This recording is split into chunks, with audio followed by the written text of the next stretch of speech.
Let's talk about dogfooding in the Gradle team.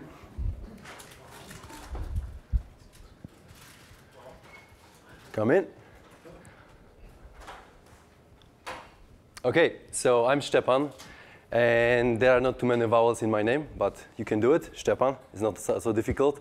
I'm from Krakow in Poland, so I like to mention that because you might Google it and maybe visit at some point. Old continent, a nice, beautiful city. I like soccer a lot. Not sure, do you watch soccer at all, like in US? Excellent, excellent, excellent. I'm a founder of Mockito framework. Perhaps anyone is using it, maybe?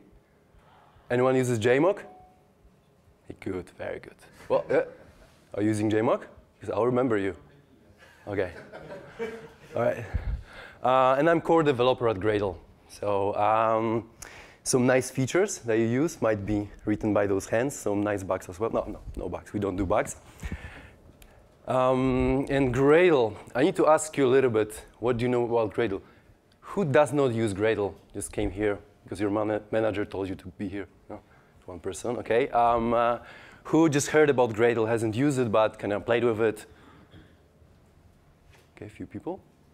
But a majority of us uses Gradle, right? Yeah, who uses Gradle? Excellent. So I'm going to skip demoing Gradle because most of you know Gradle. For those who don't, I hope that this session will be still useful for you. Important facts about Gradle. So development is very active. We have very frequent releases. We are adding more neat features for you. It will always remain free and open source, so don't worry about it. Some of my colleagues from work, like Peter or Luke or Rene, they are pretty religious about it. So if ever Hans, at some point in future, has an idea to provide an enterprise Gradle version that is paid, they will quit and they will support Gradle from their savings till they die of hunger or so. But generally, that's the spirit. It will always remain free and open source. About this talk. So since Gradle is a build automation tool, and we as a company offer services, automation services, inside we need to have automation at the state-of-art level. This is how we see that. In order to provide you the state-of-art automation tool and state-of-art automation services, we need to dogfood it deeply, and our automation, the way we do work, must be at the best possible level. So I hope my session will inspire you. I hope your session will also impress you a little bit. Although, I don't know, there might be some people after this session that will come over and say, everything what Szczepan showed today, we did it 5 years ago. Yeah, maybe. Good for you. There's some, like, the stuff that is happening in LinkedIn or Netflix or in the Valley from the standpoint of automation is very, very impressive. So there you go. I hope my session will show something that you'll like. OK, so Gradle. There are 6 full-time engineers. I'm saying full-time, but it does not mean that 40 hours a week we work on Gradle features. We do client work as well. We are very distributed. Everyone is in a different country, in a different time zone. If you want to ever apply for work in Gradle, you have to be in some exotic time zone that will increase your chances. And you can't be in the same time zone that somebody already is, because that's not how we do. Come again? Which time zone would you recommend? I don't know. Maybe working from Thailand might be good. We'll see. Although this is close to Adam in Melbourne, so maybe not so much. We are very distributed. Since we are very distributed, we have to make sure we don't have any other inefficiencies. Because with the distributed team, the way we organize work, the way you have to do code reviews, the feedback cycle might be slower because of the different time zones. We have to make sure that everything else in our company is super efficient. So that's why automation is our way to basically make sure everything else is as efficient as possible. Therefore, our team is efficient, and we deliver features with every release. The reason why we are so distributed. Okay, so we set up the company made of people who are really passionate about the automation domain. So many of us worked on the open source testing frameworks, like me, Mockito, Peter Niederweiser from Spock, Luke Daly from Jab. So every one of us has a background with doing open source in automation, in testing, specifically. And therefore, this is exactly the people that we want. We want like people who are really passionate, who have experience with open source. And we couldn't find those people like in one place. In one office in New York, let's say, we couldn't find it. Therefore, we are so distributed. We have Peter from Austria, this Szczepan guy from Krakow, and a couple of others. So that's why we are distributed. Few other stats about, you can read few other stats about our project. Not sure if they are so relevant, but what's important is that everything related to Gradle lives in a GitHub repository. So like documentation, release notes, everything is there, which also shows how cool automation we have. We don't have a wiki page that has release notes that is out of sync of the features we work on. Whenever we work on the feature, let's say I spend a day working on a feature, I not only write code, right? I wrote also tests, I wrote integration tests, I wrote a little bit of documentation, I wrote a little bit of release notes. So this is all in one product, is all in commits that go to a GitHub repository. If you have any questions at any point, just shoot. Okay, automation is very important for us. Everyone does it. Maybe Luke Daly does it most, but well, no, everyone does it in the team. We constantly improve that. And you know, if someone watches this session in half-year time, things will change because we've added more stuff, we automated more stuff. When I joined Gradle about 2 years ago, we still had release notes on the wiki, for example. We had not everything from the release process was automated. We had a several steps wiki page that describe the release process. Now it's all done automatically. You just click the button on the team city, and in theory, everything is released. In practice as well. So this is how it goes, and we constantly improve the automation, add more stuff. Obviously, we automate everything that makes sense to be automated. So everything that does not require human decision, all that stuff that can be automated is automated in Gradle, or will be. So let's talk about development. I'll start with something simple, with the ID import. So tell me, how long does it take to, let's say a new developer starts working in your project, how long is it going to take for him to set up his build environment so he's productive and can work? How long? Day? 10 days. 10 minutes. Ooh, very nice. Impressive.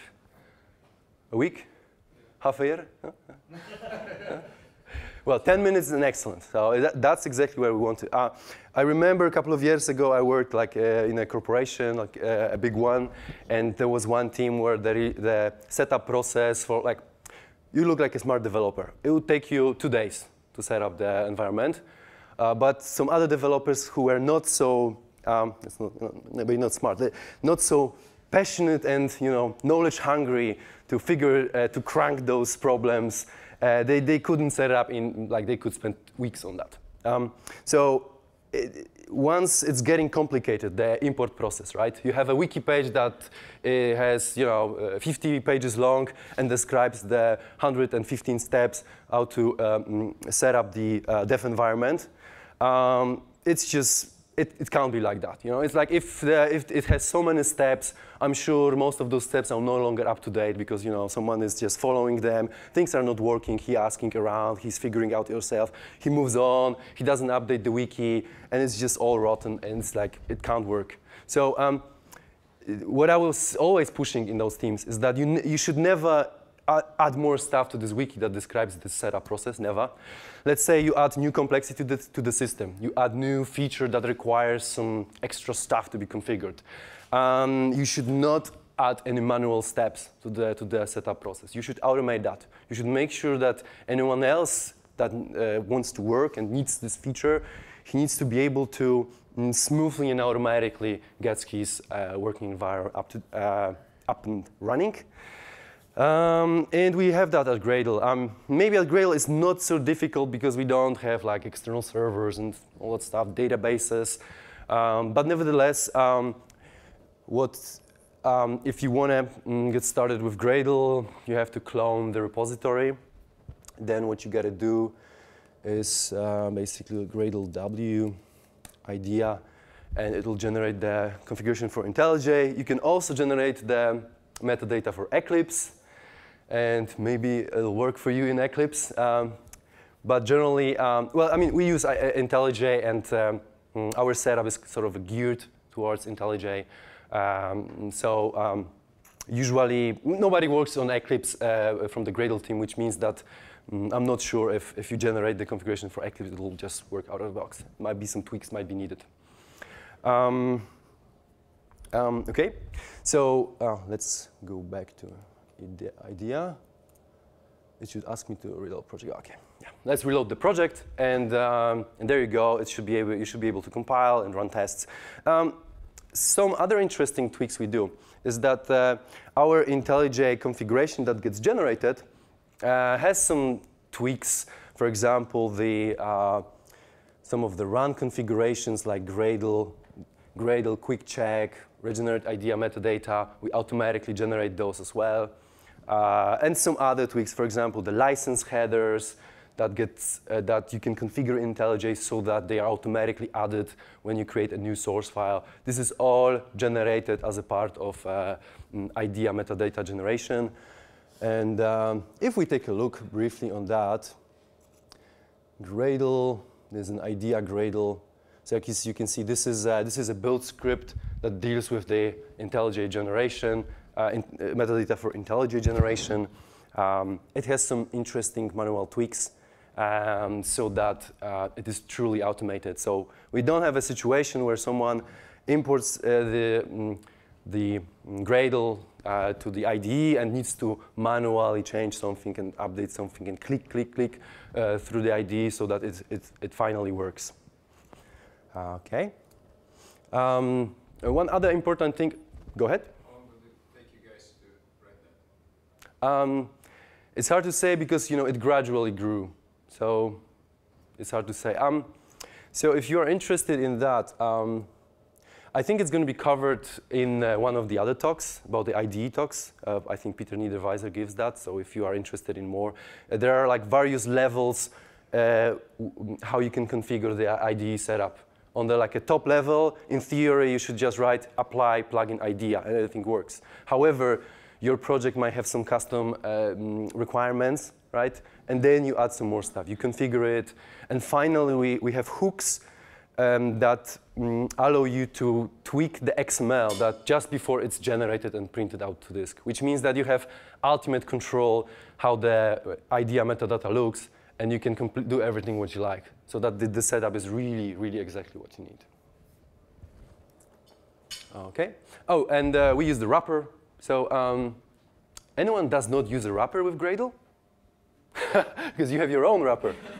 So it's very important to use the wrapper. It should be the default, and it will be at some point. It's important for the IDE setup because someone who wants to set up Gradle build does not need to have Gradle installed. He just clones the repository and runs Gradle W idea. Boom, it works.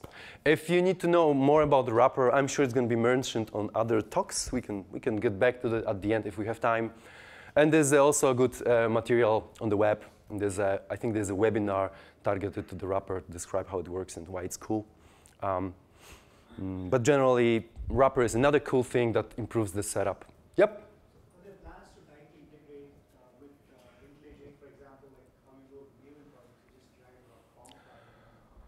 Yes, so there is already a plugin for that, and it's, I guess, 1 year old. So I think it took Maven plugin about 5 years to be robust and do everything that is needed. So I think there's still some way for this Gradle deep integration to be, to solve all the cases pretty much. So there is a plugin though. Not sure if it's applicable these days at this point of time to like a real world, let's say, mid-size or big-size project. This is also going to be covered at the other talk about IDEs, where Peter will be demoing exactly how it works. OK, testing. Yes, we are fond of testing. Anyone likes TDD, for example? Anyone is doing TDD? Come on, don't be shy, TDD. No, OK. We do TDD, it's just we write test last, but OK. So, come again? TLD, test last development. Test plus development. Well, I mean, it's like so long there are tests, I'm happy. You know, I'm smiling. You know. We are fond of tests. We have a lot of unit tests. We have a lot of integration tests. And regarding the unit tests, one interesting pattern that we apply is that we use Groovy to test our Java code. So if you write Groovy code, obviously we test Groovy with Groovy using the Spock framework, which is a very cool framework. Anyone uses Spock, by the way? A little bit. Cool. OK, so but certain parts of Gradle are written in Java. That was our design decision early on, and we are sticking to it. We want to have like the core of the platform. We want to have absolutely the fastest and most reliable. And for various reasons, we decided that Java is the language we want to write the core platform in. On the other hand, the edges of Gradle ecosystem, which are plugins, we recommend to use Groovy to write them. Because it's just more convenient, right? You know, Groovy developers tend to not to want to go back to Java, right? So it's pretty cool language to work with. So plugins, yes. Now, all our unit tests are written in Groovy, even for our Java code. So this is a pretty cool pattern. You can apply it in your organization too. If you are a Java shop, you write Java code, you still can use Groovy for unit tests. Take advantage of, I guess, the most sophisticated unit testing framework, which is Spock. It has really nice features. It can give you really readable tests, especially if you couple that with a BDD style of tests, behavior-driven development and test-driven development. You would be surprised how cool those tests will end up. But I guess I'm not going to demo that. Other sessions will cover integration testing. OK, so in Gradle, it's very easy. OK, we've set up our testing infrastructure in a way that it's very easy to write an integration test. And let's write one so that you can see how easy it is. So this is Gradle project. Let's go to the core somewhere, integ test. There you go. Somewhere here, I'm going to create a new test. Groovy class, demo test. OK, don't ask again. Yeah, doesn't matter. Let me just change the size a little bit so that we see everything. OK. So I'm going to extend some base class, abstract integration spec, I believe it was.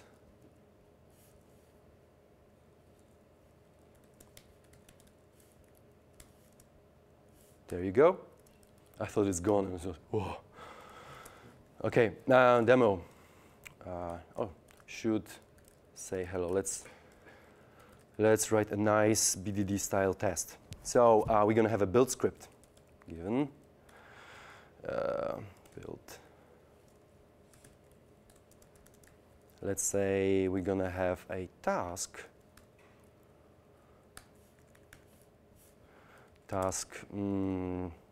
Hello. Now let's do this. Wait a minute, about this function whose name is an arbitrary string, how would you call that from Java? How would you call that from Java? We don't call it from Java, so no problem. This is a test, right? So this is not production. You can. So I mean, let's say your manager or your team lead might not be very keen if you suddenly start shipping Groovy with your application, but he probably wouldn't care if you use Groovy for testing, right? If it makes your tests more better, looking better, faster, with more conveniently written. So there you go. OK, do last. We're going to do print line. Hello. OK. And then there's going to be when clause. Run. Hello. Then output contains. Let's do this. Hello. Please be green. There you go. Thank you. OK, let's wait a little bit. IntelliJ is calculating various things. And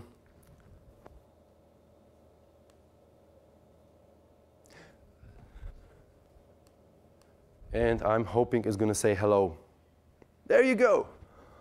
So it has run. Let me prove it to you that it's really working. So if I change the code so that it say hi, I'm going to run it. It should fail. But generally, take a look how easily we can write integration tests for our production code. When we start working on a feature, we always start with an integration test that, from the high level covers the feature. So whether it's like an ER generation or whether it's idea metadata generation, those kind of things can be neatly tested in integration fashion.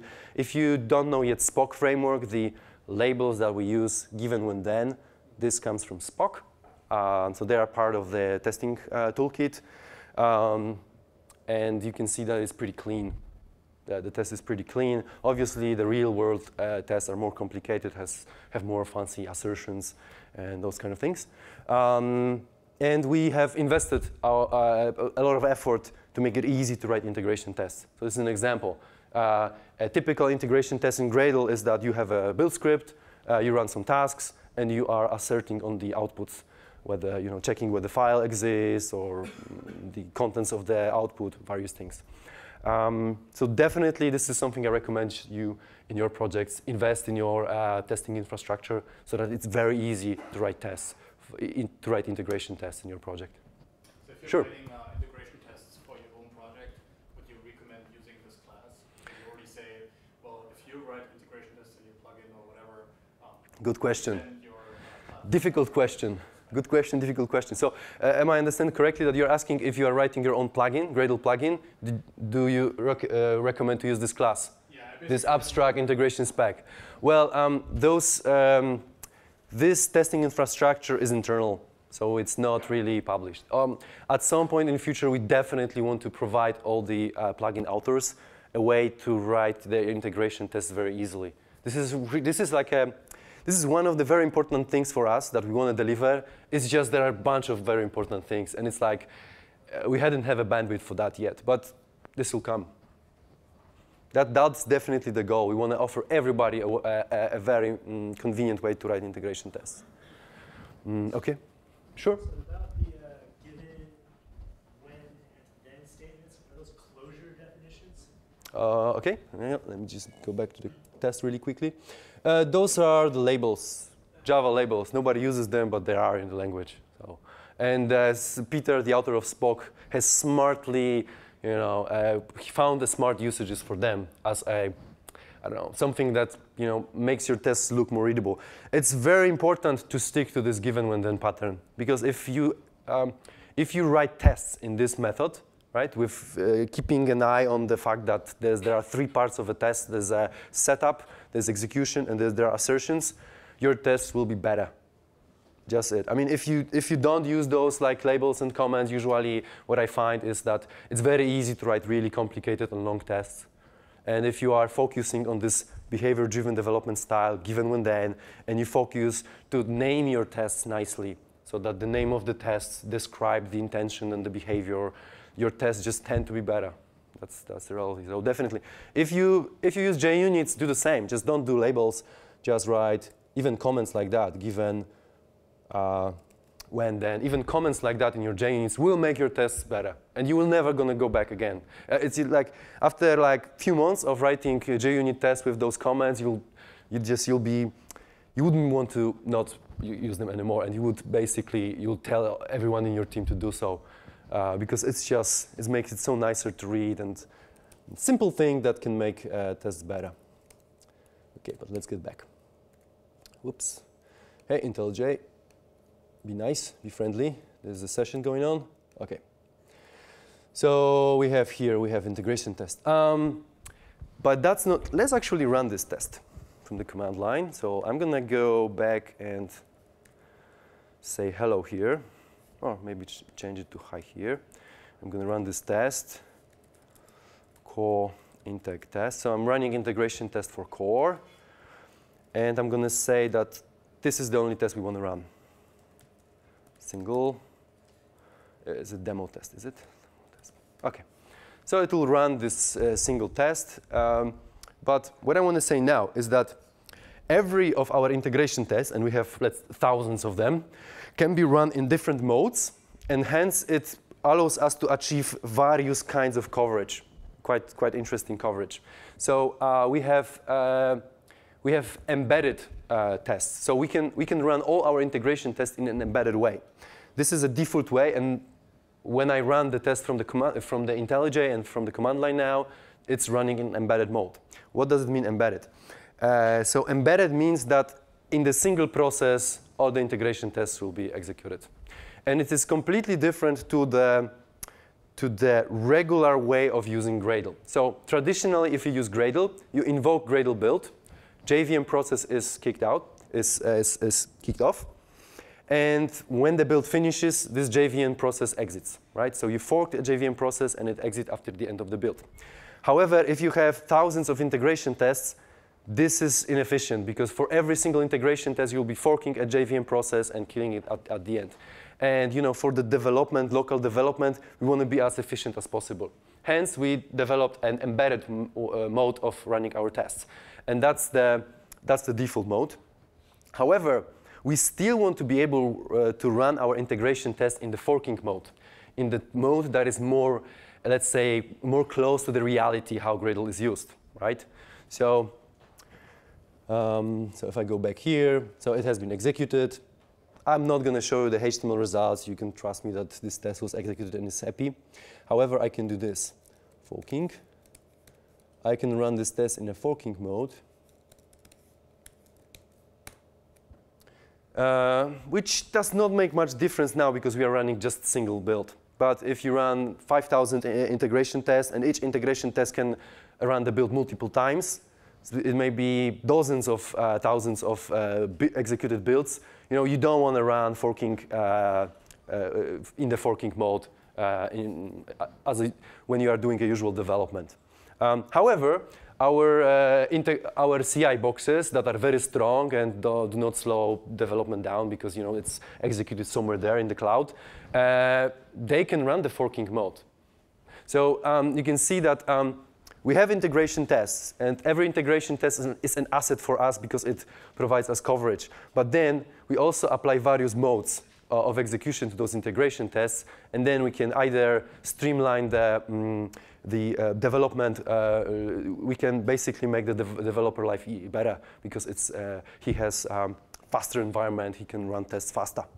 But that's not all. We also have other kinds of execution modes. We have a daemon execution mode, which basically runs this build against a daemon. For those who use Gradle, anyone who uses the daemon? I guess most of you. Cool. So I'm not going to demo daemon. So basically, when you run Gradle traditionally, you run the build, and at the end of the build, JVM process exits. When you're running with the daemon, the JVM process sticks around even when the build is finished. Then, next time you run the build, you can reuse this long-running process, and therefore you don't pay up the cost of the JVM startup. Moreover, the daemon will do more stuff in future. He will do some interesting caching, so that the more you utilize the daemon, the faster your builds will be. They'll be snappy. In reality, when you start using Gradle with the daemon, you're not going to want to go back. The standard execution will be not very attractive to you anymore. You would be basically addicted to use the daemon because it's just the builds are snappy. The user experience is much better. We can also run our tests in the daemon mode. So what I can do daemon.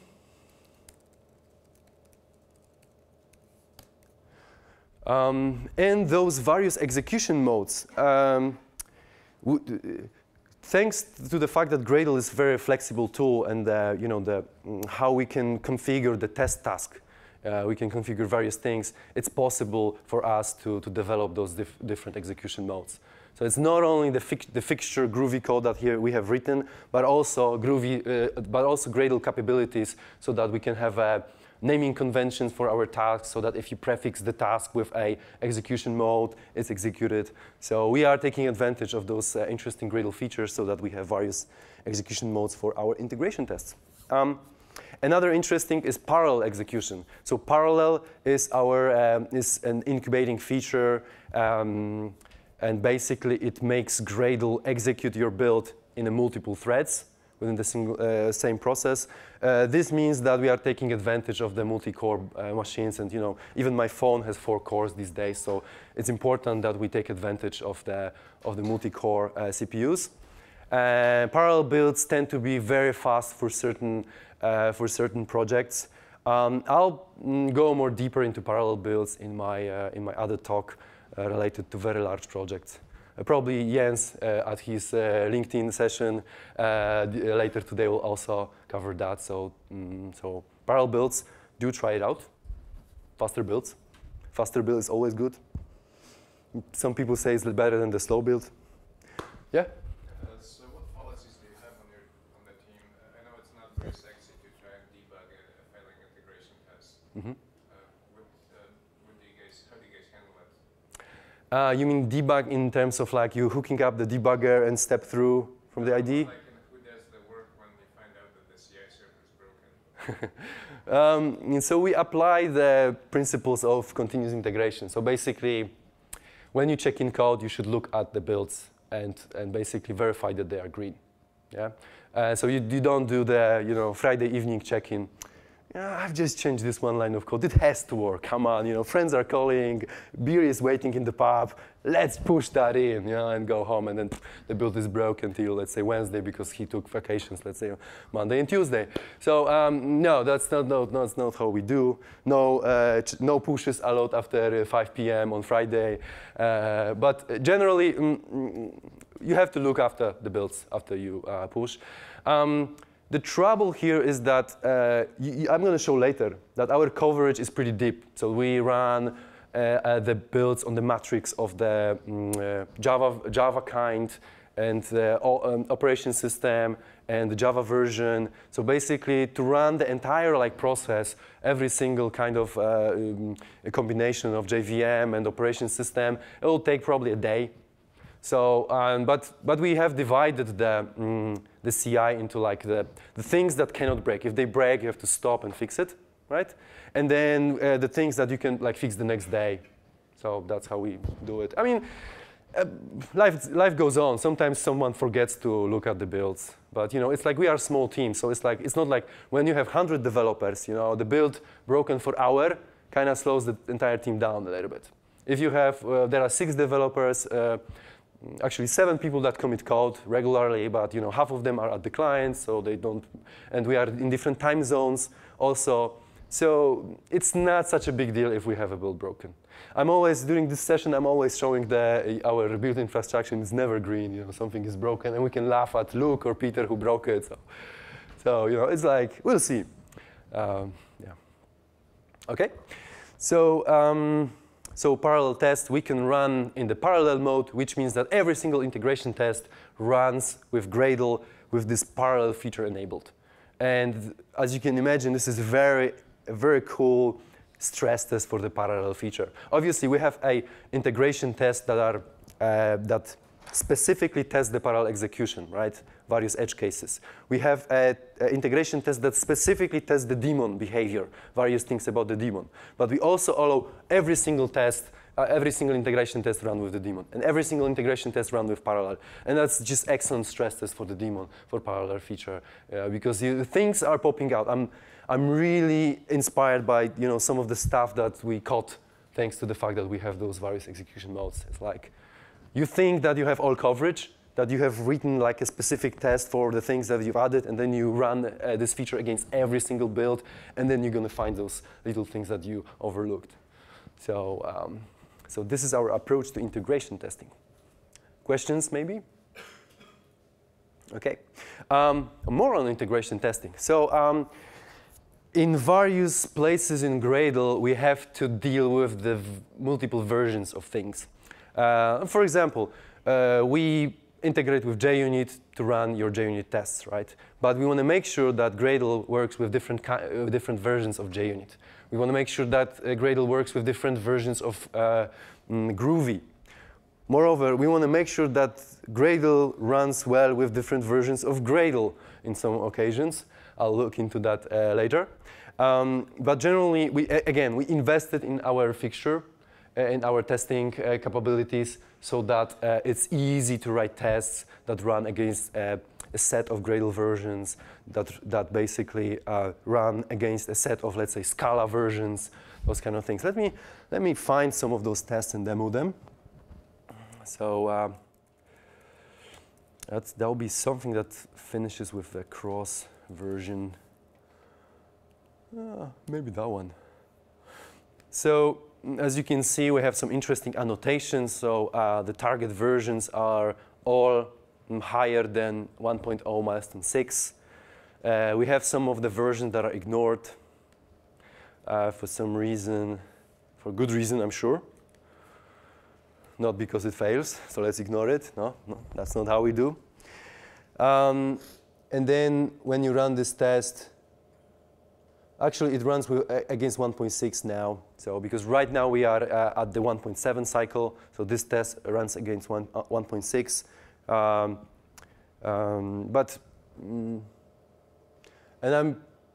And the way it's done usually is that when we are running those tests locally, it runs only against the previously released version.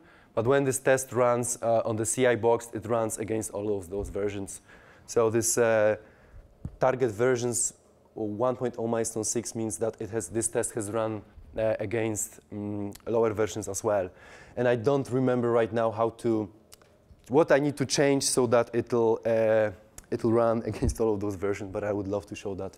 Maybe I can quickly take a look here. Cross-version test. I don't remember. But maybe I can show that in the CI box. So I'm going to copy this, the name of this test.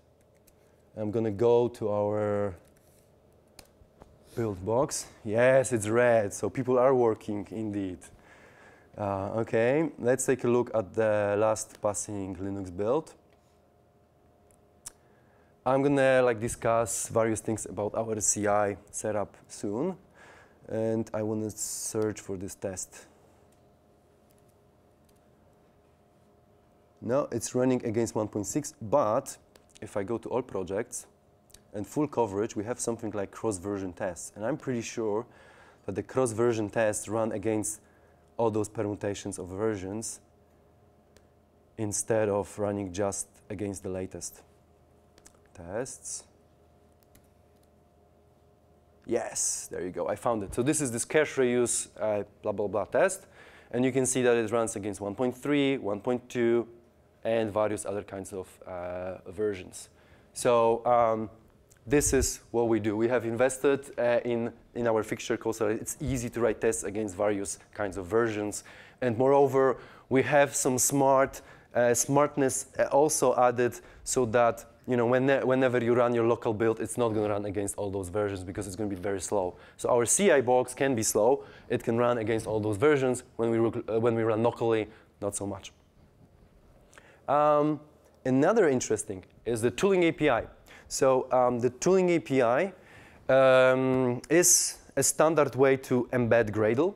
So like, for example, the Android team is the Android Studio. The recommended way to develop Android applications is using Gradle behind the hood. They use tooling API to integrate with Gradle. The deep IDE integration, someone asked about a deep integration with IDE. This also uses the tooling API.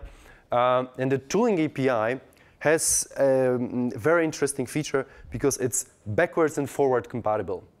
So the backwards compatible, so if something is backwards compatible, we all understand what it means, right? It's like with Java versions. When you write something for Java 1.6, it tends to work on Java 1.7.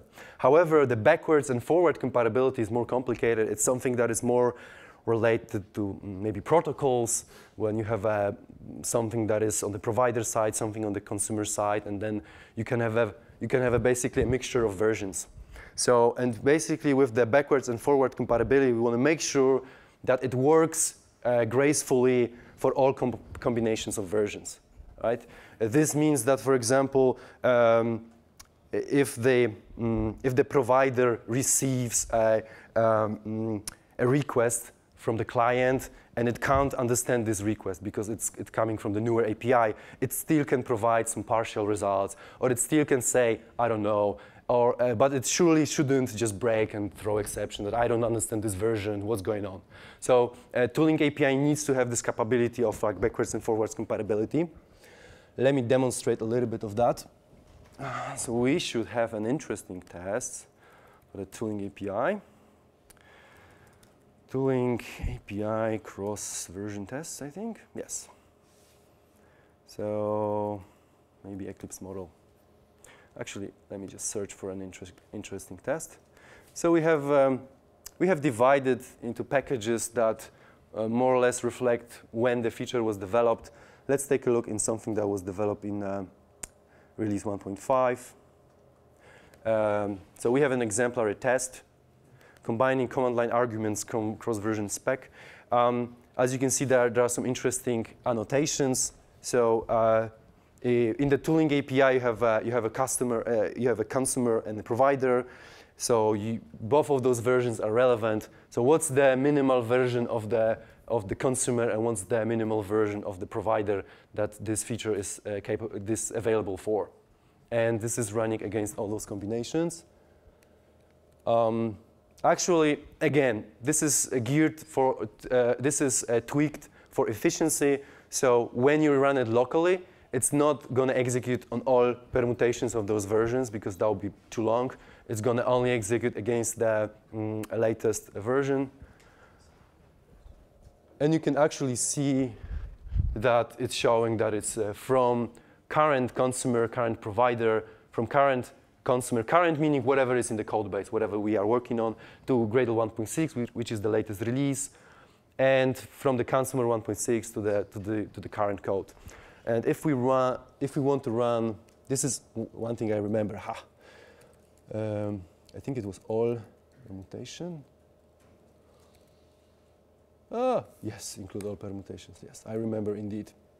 Now, if I run it, so this include all permutations is just for like debugging purposes. If you want to make sure, like for example, you see that you've changed something in the tooling API, or I have changed something in the tooling API, and I see that it only breaks in a specific combination of versions. So for example, this is how I can locally run it to find out. So instantiation of the test might be longer because it might be downloading the versions needed. So I'm not sure if we're going to see that today. Oh yeah, we do. So as you can see, it runs 1.4 against current, 1.1 with the current, so all those permutations of versions. That's why Gradle has so high quality, no bugs, everything works. With the new release, you can just upgrade, no problems. Close your eyes, push in, and all good. Is that annotation, is there an equivalent for like on the CI server for like a command line flag or something, so that like you don't run it locally, but you would want to run in some bigger environment? Yes, so there is some kind of a system property or parameter that you can instruct the command line execution to run all versions, but it's not sure if this is that interesting because that's just like a system property in the, oh, let's actually see that. So if I want to run all versions from the command line, it should be possible, and maybe I'll find it. So maybe it's under the intake test. Let's find it.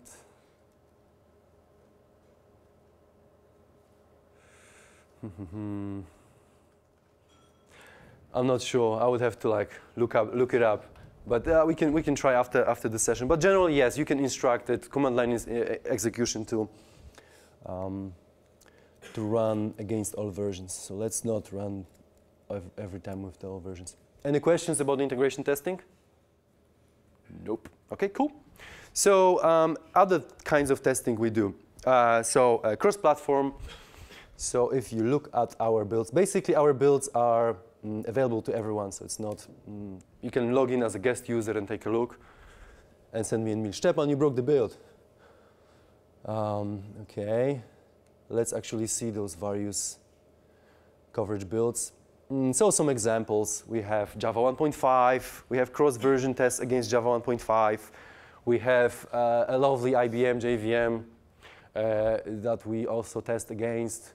We have a daemon integration test for Windows on Java 1.5. So those combinations are not maybe all permutations, because that would be too heavyweight, and we would wait a week for that to finish off. But we made some judgment calls, and for some combination that makes sense, we've added them. So there you go. We also test the distributions, which means that when the zip is created, we check if the contents are correct. So we have tests for that. And we have also performance tests. And the interesting aspect of a performance test is that if I show them here, they're always broken and red. But for some reason, every single Gradle release is faster than the previous one. So it's a mystery. Nobody knows why, but there you go. So the reason why performance tests are often failed is because we are pretty rigorous against the, the bar is set pretty high for the photo test. So every time we make Gradle a little bit faster, we kind of reduce the maximum level. It can, the maximum duration of the builds, various kinds of builds that we test, so that it's fairly easy to like break it. But as I said earlier, every single Gradle release will be faster, and especially 1.7, guys. Test out the 1.7 because some interesting performance tweaks are there. Check out the nightly build, for example, of 1.7. Okay, so let's take a look at some of the integration tests. So I want to go to the output so that you can see what kind of various kinds of projects that results txt.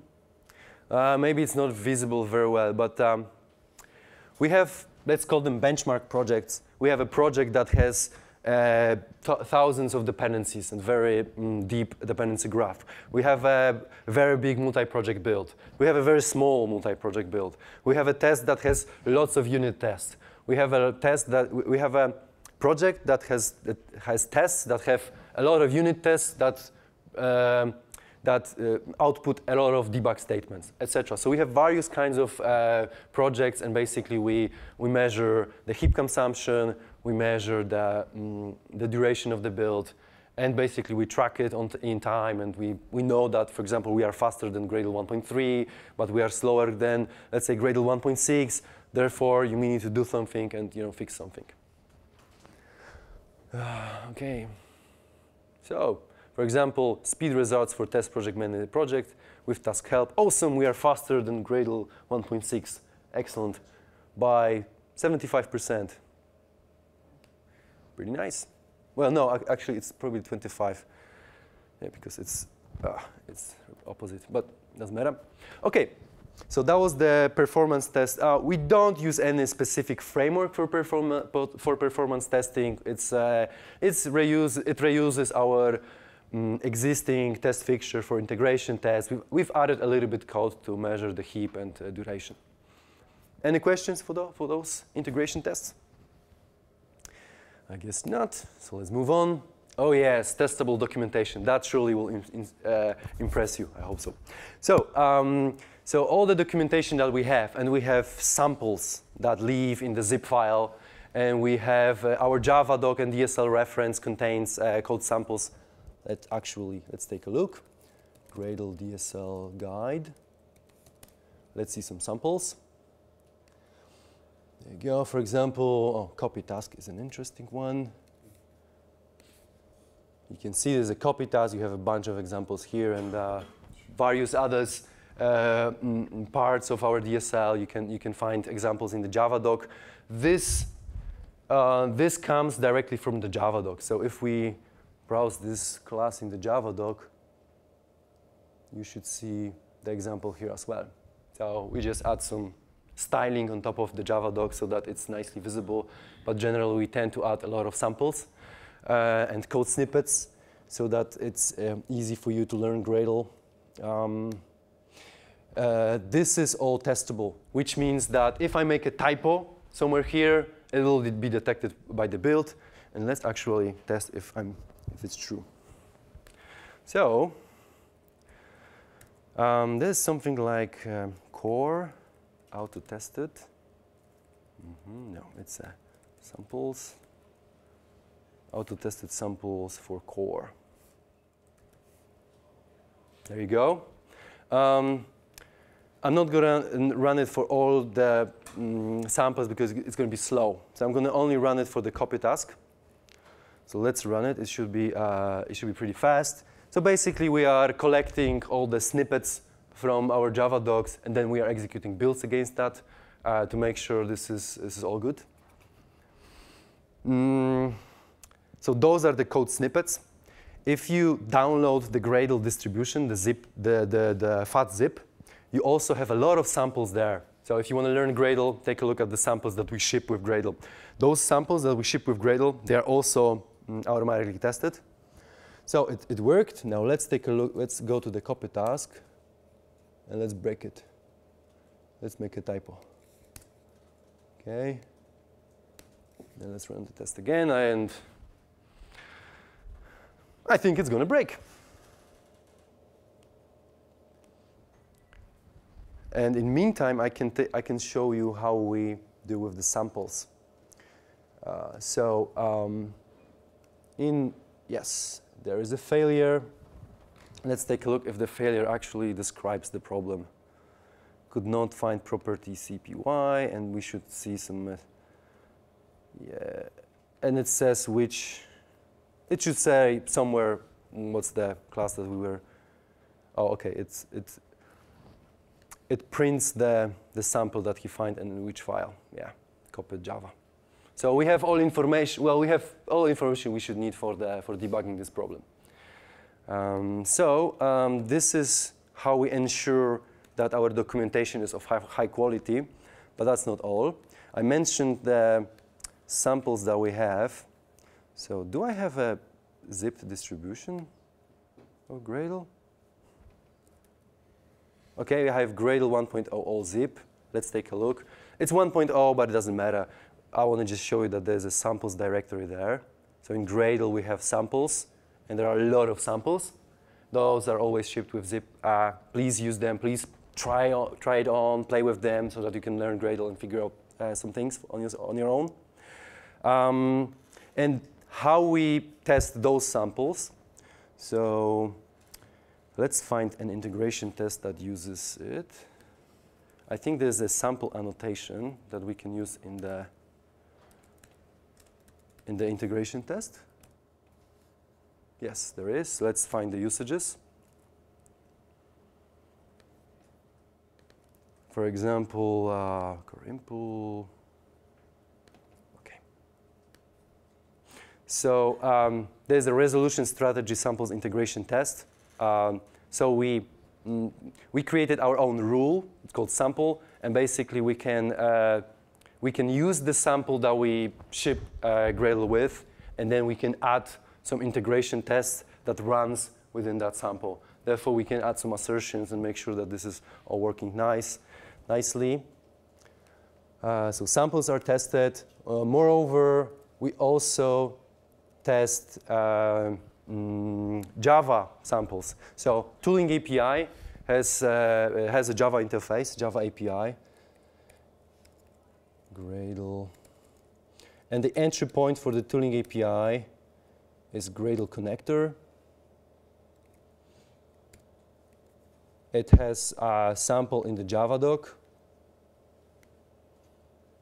Obviously, this sample is also going to be visible if you browse the Java doc documentation over the web. And this is also tested. So if I make a typo somewhere here, there is a test for that as well. Tooling API, source, integration tests. I think it's auto-tested samples tooling API tests.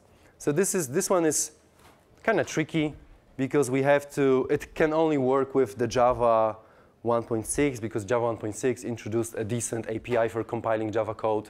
So we grab the code samples from the tooling API Java source, and basically we compile that. And we can detect problems.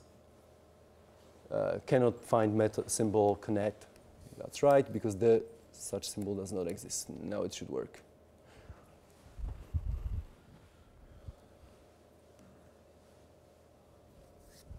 So it's showing us that it has found some samples in in the Java source, and it's going to execute a compilation against them to make sure that there are no problems. So this is our this is how we automate our tests for our documentation. Any questions you might have for that? Sure. So it's looking for HTML element with a specific attribute in it. Yeah, more or less. It's a simple. It's no magic, I guess. We basically use the pre tag for the sample that lives in the Java doc, and then we have some attribute that we just made up, and those are the samples we want to run against. Can you run this against any arbitrary HTML file and not just Java doc? Java doc only. I think I will have to check, but probably Java doc only. Whatever makes sense to make sure that our documentation is high quality. Okay. Actually, we don't extract the samples from the HTML. We extract it from the Java doc, from the Java source, from the Java files, or the Groovy files. Okay. And the slides that I'm showing here, we also have them automated. I think I have to thank Luke Daly for that. So basically, what we need to have is that we need to be able to cooperate, to work together on slides. Therefore, we can't use the binary format of slides like the Prezi, or we can't use Keynote, because those are binary format. We can't work together. We can't version that decently in Git. Therefore, we need to be able to write slides in text formats so that we can work together on them. We can historically review them, and our slideware is also documented. So, for example, those are the slides that I'm working on. When I need to deliver the session, I do Gradle open show. It's going to rebuild the deck, and it's going to kick off the browser, and I can show you the slides. It also generates the PDF, whatever is needed. Moreover, we also have the capability, if I have some code samples in my slideware, they could be also automatically tested. So we also have added that stuff. Therefore, we know that the samples that we use for exercises for our classes are high quality. There are no typos that we need to blush when we see them, or people saying it doesn't work, but it does. So, so this is what we do, and then we use this infrastructure for slides also for our training material, so we can neatly cooperate together and improve the training material. Like, we have weekly meetings where we discuss our training material and figure out things, how to improve it, new exercises, improve existing exercises, and basically we can neatly grow it. Okay, any questions? Nope. Okay, I'm moving on. Documentation. Okay, so the documentation that we have is automatically deployed. Let's actually take a look at the current release notes for 1.7. So if I go to Gradle.org, let's go to nightly. So the nightly build has been uploaded on 12th of June. So we have the binaries that has been built, but also we have a documentation that has been created. So we already have release notes for 1.7. And one thing I love to demo is that sometimes when I do a presentation, the Gradle release was like 5 days ago. And I can show you that the current release was 5 days ago, but I can already go to the nightly build, and I can already show you the release notes with some of the features added for the next release. Because basically we constantly work on things, and we don't do such. We don't write release notes like 5 minutes before the build. Just what we implemented. What was that? Did I work on that or someone else? Let's just write it down. We basically continuously add the release notes as we develop features. This is one of the things we don't accept a story unless it has the release notes added. And if you are working the same with the user guide, it needs to have content in the user guide. It needs to have a release notes that then we consider the story as completed. Other things too, like integration tests, those kind of things. So all that documentation is, so there you go, release notes for 1.7. So you can already read about some things. nice stack of features every 6 weeks we try to deliver. And all kinds of release notes are, I guess, most interesting because many teams are still keeping release notes outside, outside, isolated from the project. That's not what we do. We want to have release notes with our project. We want to be able to work on them. Yep. Do you have a way of keeping track of, like in code where you have to-dos, to-do. Do you have a way to keep track of the sections of your documentation that, we need to build this out more, or we need to write it, we just haven't? We don't have anything specific for it. So you write a sticky, you put it somewhere there, and yes, tomorrow I need to write on the documentation, or we add to-dos in the code at the source level. But we don't have any fancy infrastructure on top of that. I mean, our user guide, so I'm pretty sure you can find almost everything in the user guide. I have to say that we need to improve it. We have to make it even better, but it's really not bad. You can find really everything in the user guide, and yeah. Okay. So one more thing about user guide is that I heard today at the breakfast that Gradle user guide is one of the best of those open source tools that some people were using. So that's like a third-party opinion. I just heard that, really. I have a question for you. Yep, sure. So what's the underlying technology you're using to generate your user guide? Is it an open source tool? I think it's based on Dogbook. Yeah, but not sure if I can recommend that. We use that from the very beginning. I'm not sure if this is something you would currently choose for generating your documentation. There's a fair bit of complexity to it.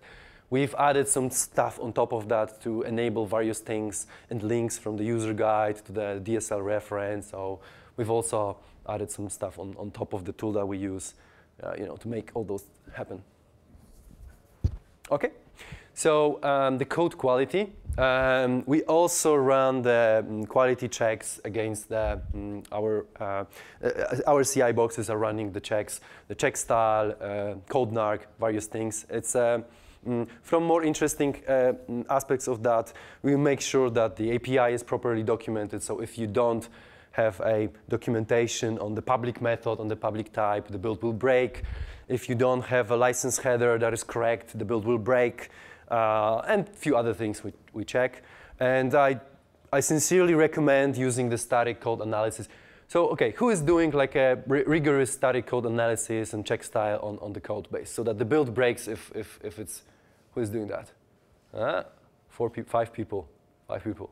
I remember I worked in the project when one of the managers was showing to the high executives, the statistics from the project, like excellent, lovely, colorful charts with all various kinds of check style violation and stuff, and they were showing, wow, this is so cool, so nice. But the message is there are 5,000 violations. Well, that doesn't matter, The charts are beautiful. The metric that impresses the management the most is the technical debt percentage or dollar value. Yep. I mean, dollars, right?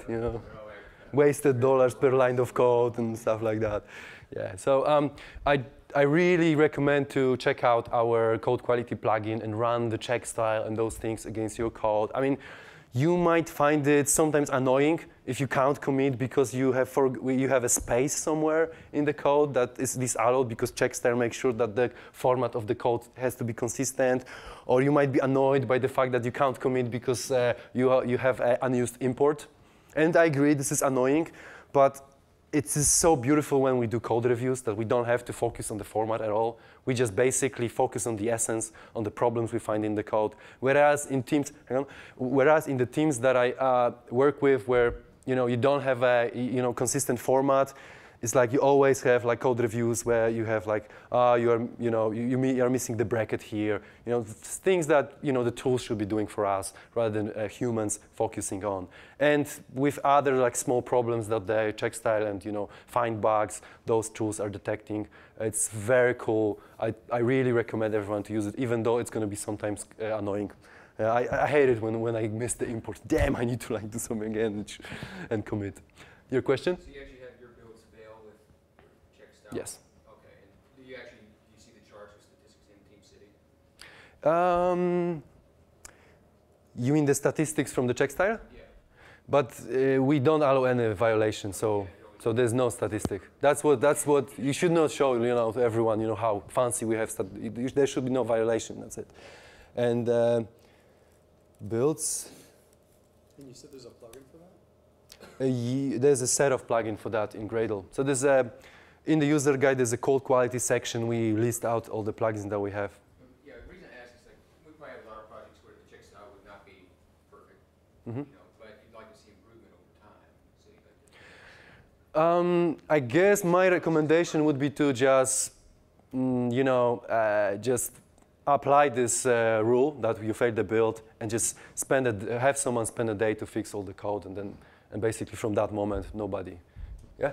Yeah, I mean, we have several builds that have a huge number of check style violations and others that are clean, so I think that's the way to migrate is to the ones that are clean, make them clean, then enable failure, and then work on the ones that have lots of violations. That's a cool idea, I think. Whittle it down until you get there.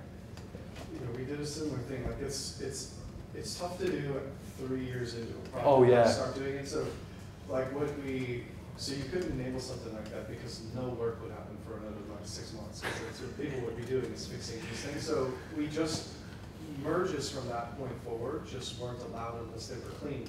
And that meant you modified a file that you changed one line in, but you now own cleaning it. Oh, excellent. I like that a lot. Over the next year or something, as every file is touched, it gets clean. And then once the whole thing's clean, then it's I love that. globally. But, It's a nice incremental way of approaching this problem. Like you distribute this cleanup, right? Every developer chips in when he changes the code. He kind of And then in conjunction with that, what I've done is sort of the hospital triage thing, which is if you're just turning on like find bugs, you're going to get like 1,000 issues.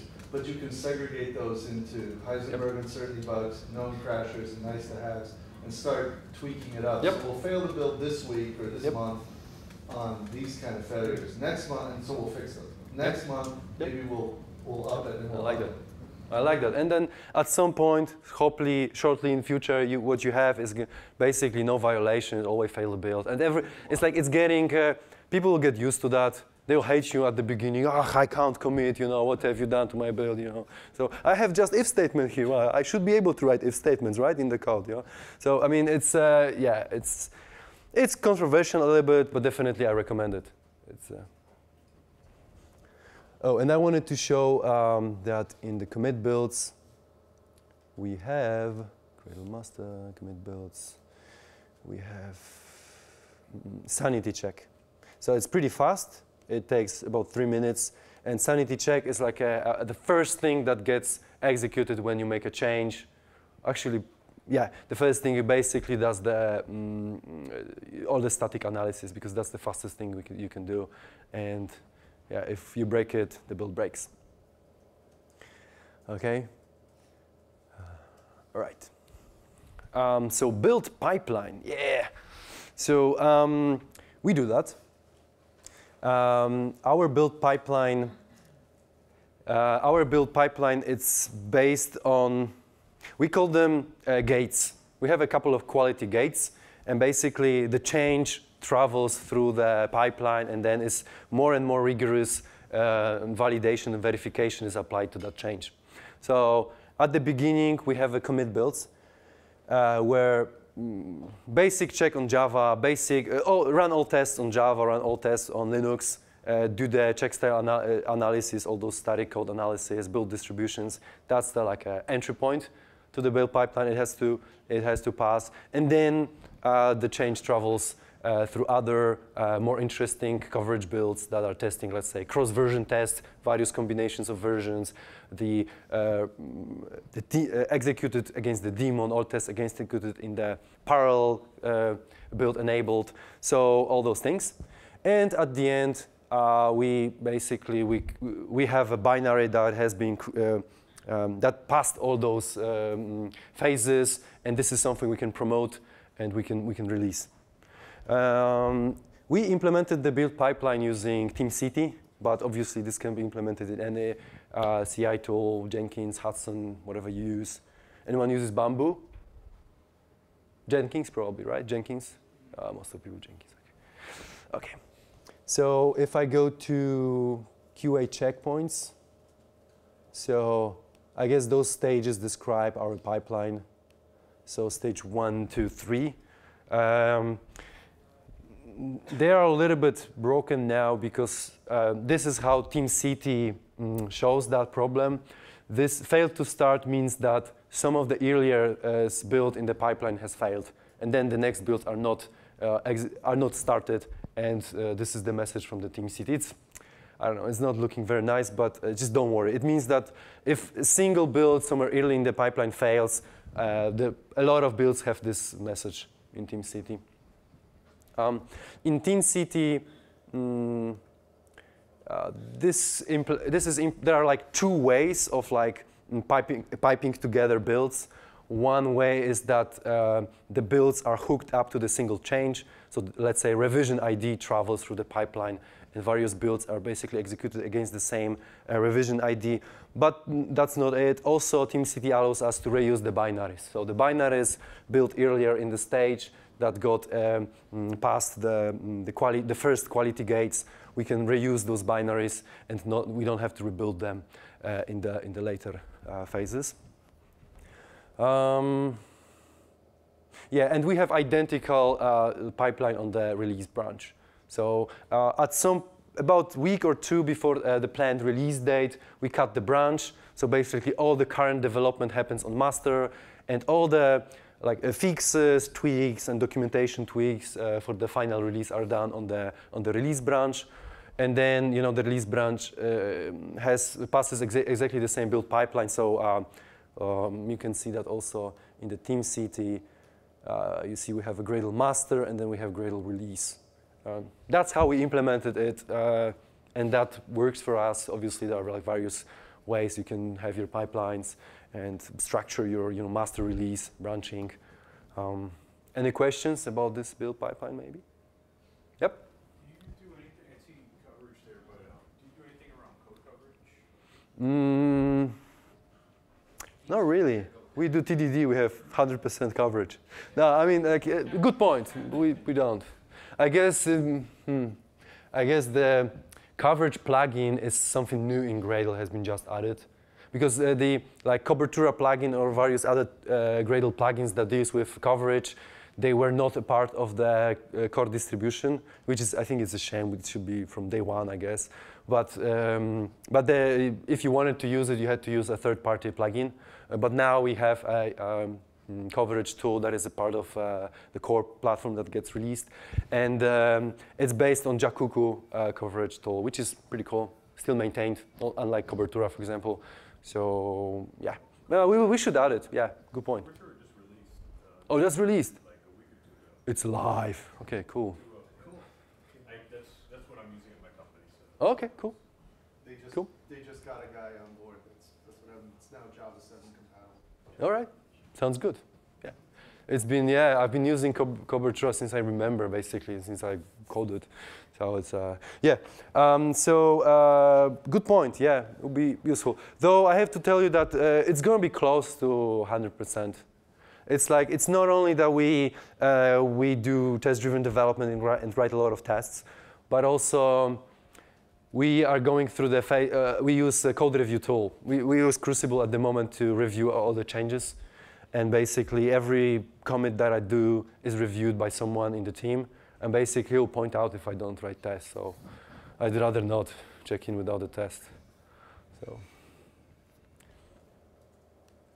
OK, any questions? OK. So build pipeline. OK, so pipeline structure, I discussed that. At the end of the pipeline, there's a promotion.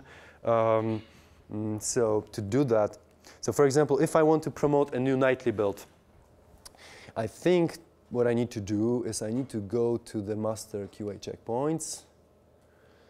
And I think I have to go to the last build that succeeded. So you have to have a build that succeeded. You can't promote a build that failed. And then what I can do is build action promote. Oh, not here. Let me find it. So maybe it's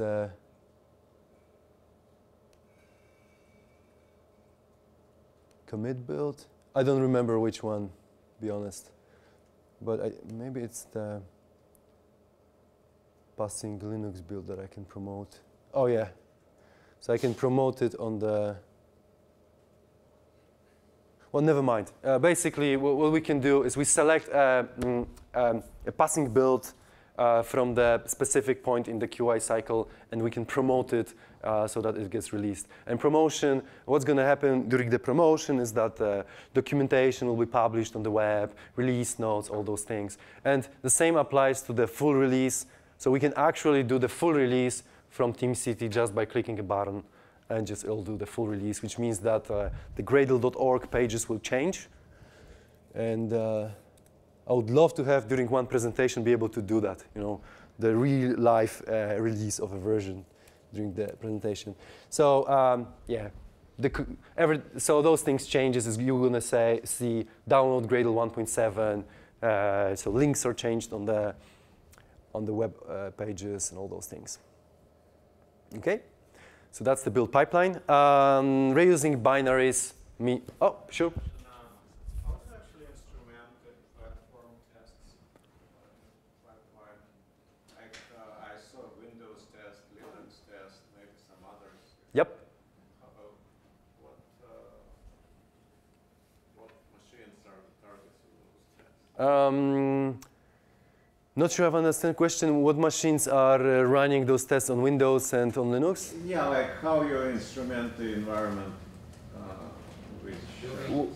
Build agents, yes. TeamCity build agents. So we have a bunch of Windows boxes and a bunch of Linux boxes, and basically we install the TeamCity agents on that box, and that's how it works. So in Jenkins you have the same. Basically, it's other CI tools basically offer similar capabilities. You add more agents. So those are the build agents, the things that are actually building things, and basically you install them on the box that has an environment that you're interested in testing. And then, you know, TeamCity communicates with this agent. He pushes out to this agent the change, or it tells, I'm not sure, or it tells the agent the revision number it should clone, you know, those kind of things. And then the agent does the build and passes the information back to this TeamCity server. Okay, we talked about reusing binaries. Release cycle is about 6 weeks, and we think that it's about right. We contemplated doing the continuous release, which means like every nightly build is like a Gradle version you can use. But that's not what most of our community wants. People prefer like a stable version, not that changes every day and they don't know whether they should upgrade or not. You know, and this release cycle that is every day, it's kind of tricky. You have to make sure that the quality is really good. You have a bunch of coverage, but still some bugs can sneak in. So in our case, we have a release cycle. We promote release candidates, and then if there are no issues reported by the community, we release the full-blown release. Any questions? So 6 weeks is about right. Well, how would you want Gradle to be released? How often? What's your preference? 6 weeks, exactly, yeah. So yeah, 7, all right.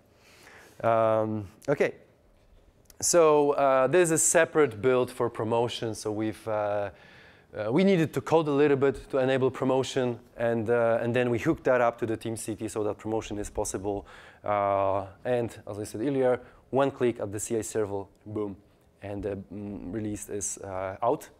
Delivery. So we do also interesting like smoke tests for the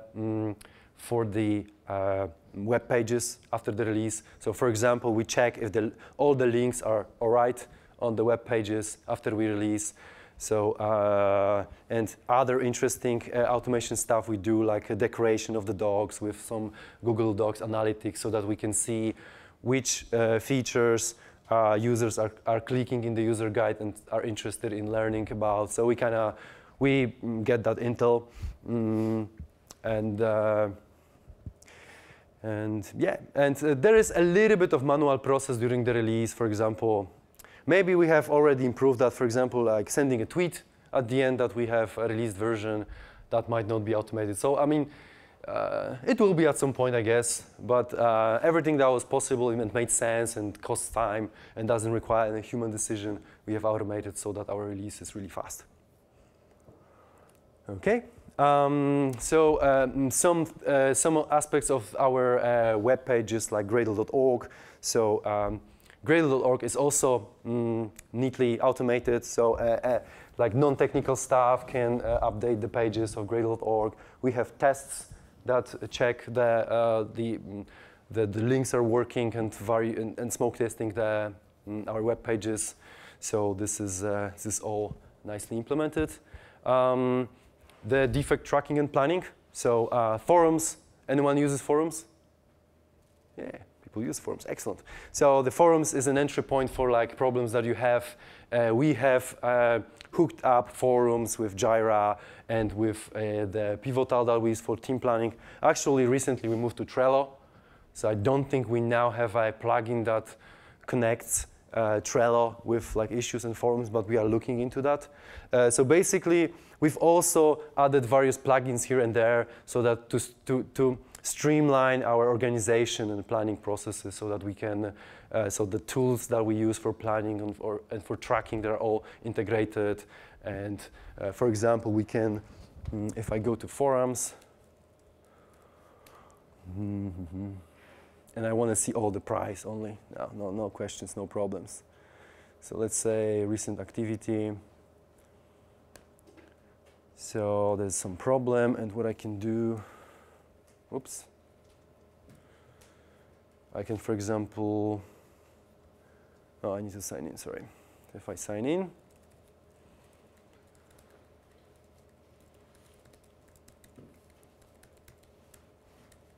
that's my password. Okay, there you go.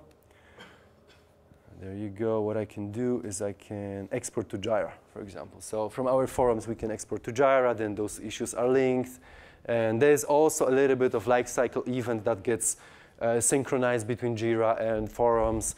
But generally, I guess my message is that this is also a part of the efficiency that we get because we neatly hooked up various tools in our organization so that it's fairly easy. It basically makes us more efficient. Let's go back here. Okay, and we also added a bunch of stuff to the forums. So the forums that we use, we noticed at the very beginning that they don't have certain features that that the technical forum should have, like syntax highlighting, those kind of things. They still don't have like everything that we want. Like we can't yet edit posts, which I hope will be improved soon. But generally, we've added a bunch of code around the forums so that various things are possible. For example, the like syntax highlighting was also added by us. Interestingly, the roadmap is also synchronized from the forums. Let me try to demo that. So if I go to Gradle.org, do I have a roadmap here? Yeah, I do. So we have some roadmap, for example, and then each of those items is, I think, automatically pulled from forums. There you go. This is a forum item, and I think it's the matter of adding a proper tag, like planned, in this particular case, and it will be automatically added to our roadmap, which means that we have also integrated various things on our Gradle.org pages with the forums, so that things like roadmap are automatically synced.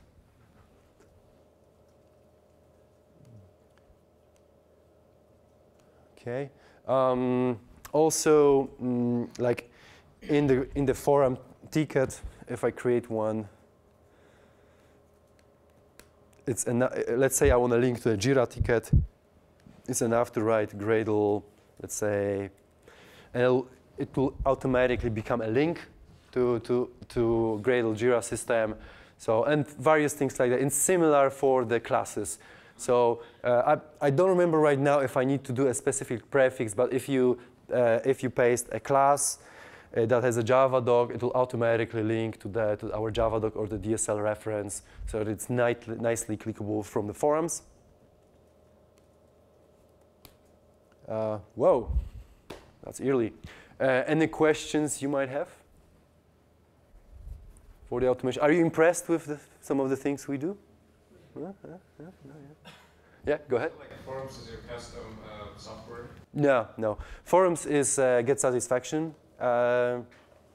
It's like but we have tailored it, so added CSSs and various things. I mean, it's like we had a discussion whether get satisfaction is exactly what we want, because it feels that get satisfaction is it's not really geared towards technical community. So we had to add some things to make it nicely usable by the technical community. But I mean, it's working. It's better than it was before. I think we had mailing list about a year and a half ago, which was not really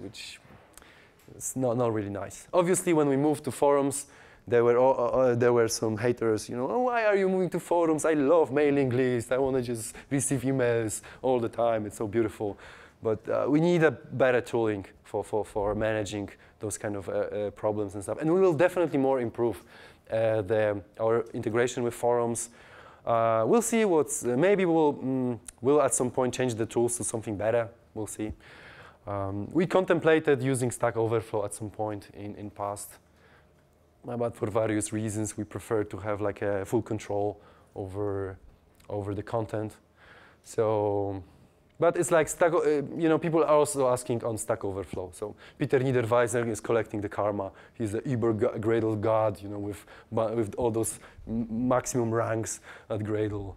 So, any questions you might have? All right. So let's end. Thank you very much for attending, and go to your teams, automate everything, and you know.